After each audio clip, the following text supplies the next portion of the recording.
en Se tenía que decir, uno de los temas de toda esta semana viene siendo el problema de la vivienda y la toma de tierras en varios puntos del país, particularmente en el área metropolitana de Buenos Aires.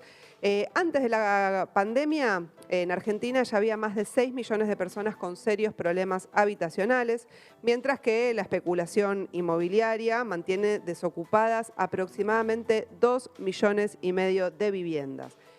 Bueno, hay un problema claramente con el derecho elemental al acceso a un techo, a una vivienda, a condiciones dignas en esa vivienda. Por eso, para hablar de esta situación, estamos en comunicación con María Maneiro, que es socióloga e investigadora del CONICET y del Instituto de Investigaciones Gino Germani de la Facultad de Ciencias Sociales, que viene estudiando en profundidad el tema. Muy buenos días, María. Jessica Calcaño te habla, ¿me escuchas bien? Hola, ¿qué tal? Un gusto, ¿cómo les va? Gracias por la invitación. No, gracias a vos, el placer es mío. Y bueno, vimos algunos informes que vos venías publicando. Quería arrancar, bueno, las últimas semanas hubo como varios casos, ¿no?, de ocupación de tierras en el AMBA.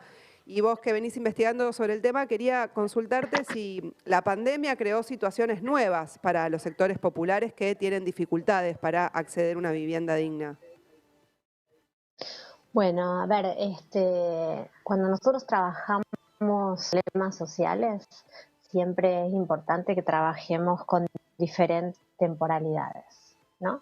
Hay elementos estructurales y hay elementos de estructura que se relacionan de una forma compleja para generar situación determinada.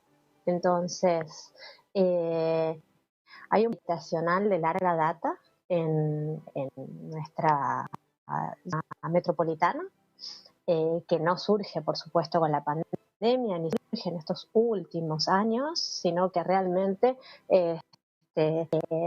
tiene sus antecedentes con la crisis del loteo popular en mediados de la década del 70 y en algún sentido también crisis de un modelo de integración por sustitución de importaciones que consolidaba la integración por la vía del trabajo de millones de trabajadores. Desde este modelo, la modalidad entonces los que quedan excluidos de con su propia vivienda y de comprar sus propios lotes, se resuelve por la peor vía posible, que es por la vía de la acción directa. Formas entonces de ocupación más individual y hay formas más organizadas, todas ellas muy costosas para los habitantes, proponen habitar un espacio que está absolutamente inhabilitado de ser habitado. Muchas veces zonas degradadas, zonas inundables, ningún tipo de servicios.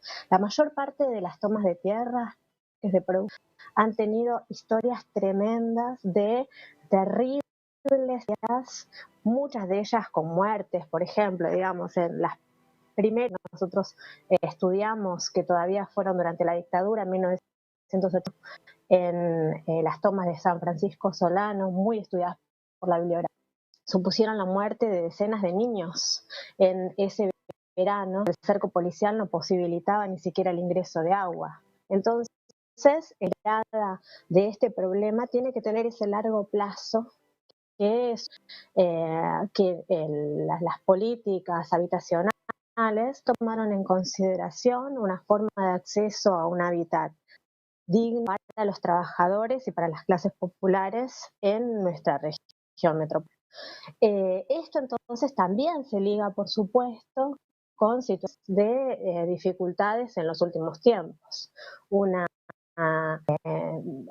peor situación de la clase trabajadora en su conjunto de todos los últimos años, de retracción económica, de inflación galopante, de salarios cada vez más con menor positivo, y a su vez en estos últimos meses la pandemia, que ahora voy a volver sobre ella, trajo para dificultades dinerarias enormes para los sectores que no están dentro de una economía formal, ¿no? Y por supuesto también, a pesar de que hay reglamentaciones que por desalojos, el mercado informal del inquilinato toma en consideración estos aspectos y estos son elementos entonces que hacen que en los últimos tiempos las dificultades habitacionales también hayan tenido un nuevo germen como para que se produzcan estas tomas. Pero es Claro, importante que entendamos que las tomas no son solo de ahora, ¿no? claro, no, bueno, recordamos, estamos en comunicación con María Maneiro, es especialista, socióloga, investigadora del CONICET, que viene tratando el tema del problema habitacional, ¿no? Por lo que vos decías, hay condicionamientos, ¿no? Económicos, sociales, que son los que obligan de alguna manera a un sector a tener que tomar estas decisiones, digamos. No es que, porque muchas veces se los estigmatiza, pero o sea, las condiciones de precariedad, ¿qué otros condicionamientos ves vos de quienes están en esta situación o que buscan esta estrategia? Claro, a ver, si nosotros pensamos que en este momento el AMBA, digamos, municipios tienen aproximadamente 1.400 barrios que según el Registro Nacional de Barrios Populares, AMBA, son 1.400 barrios, con lo cual es un problema, obviamente, que esta situación.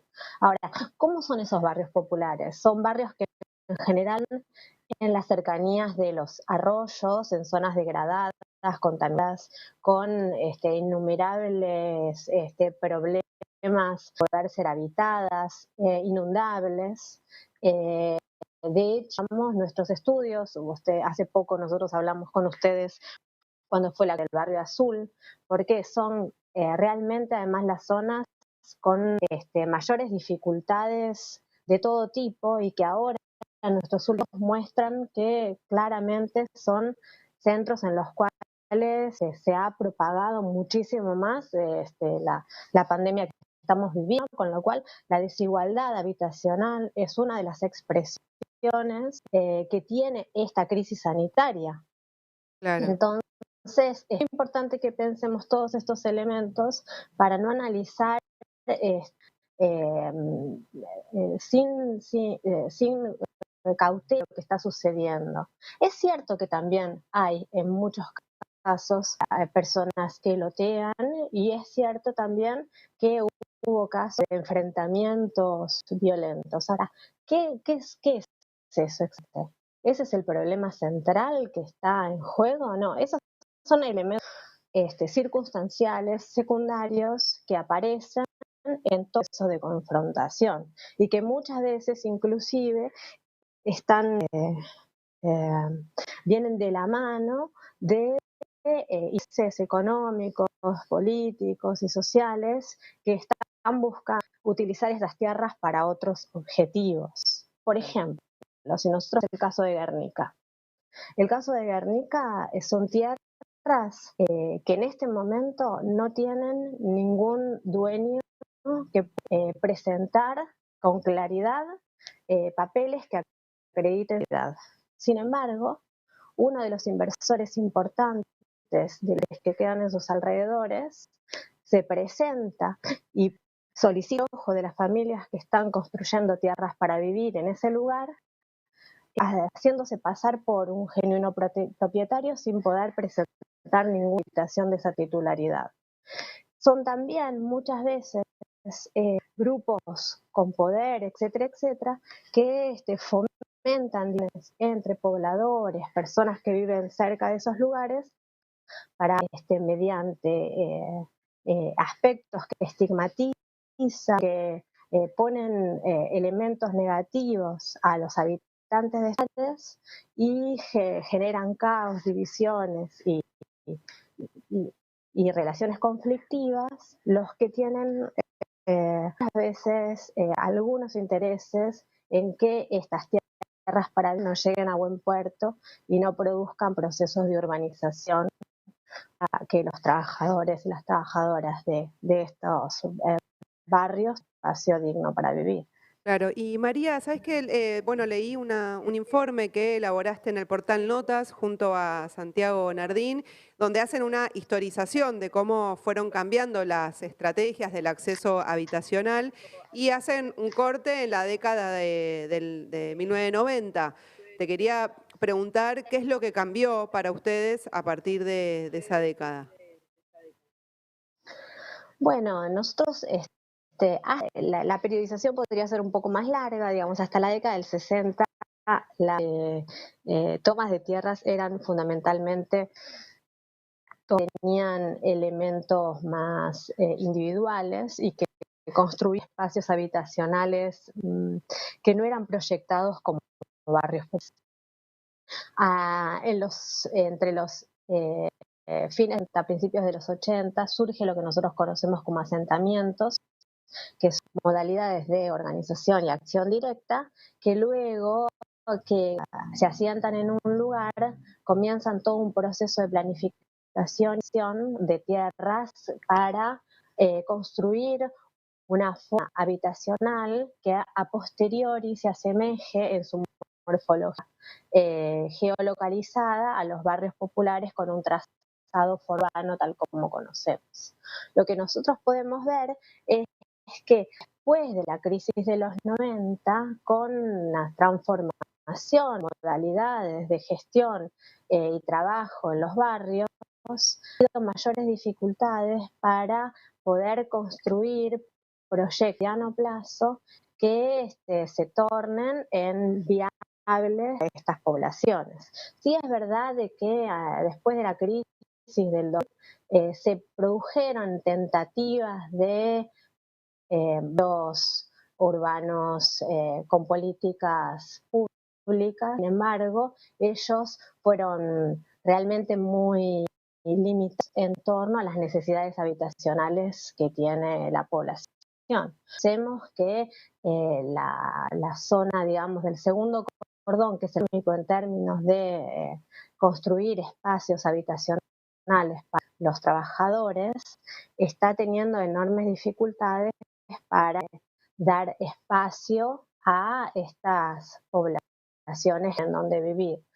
¿Cuál es la relación en pugna que tienen estos procesos? Son las nuevas modalidades de suburbanización de los sectores medios altos, con tentativas de barrios cerrados, barrios y otros espacios que utilizan enormes cantidades de tierras, que en este momento son bastante escasas en las cercanías de la ciudad, para una población estrecha. Pensemos que en este momento los barrios cerrados, countries y otros emprendimientos rama ocupan más del doble de lo que ocupa la ciudad de Buenos Aires y contienen en sí mismos solamente 200.000 personas, con lo cual estaríamos utilizando enorme cantidad de tierras para una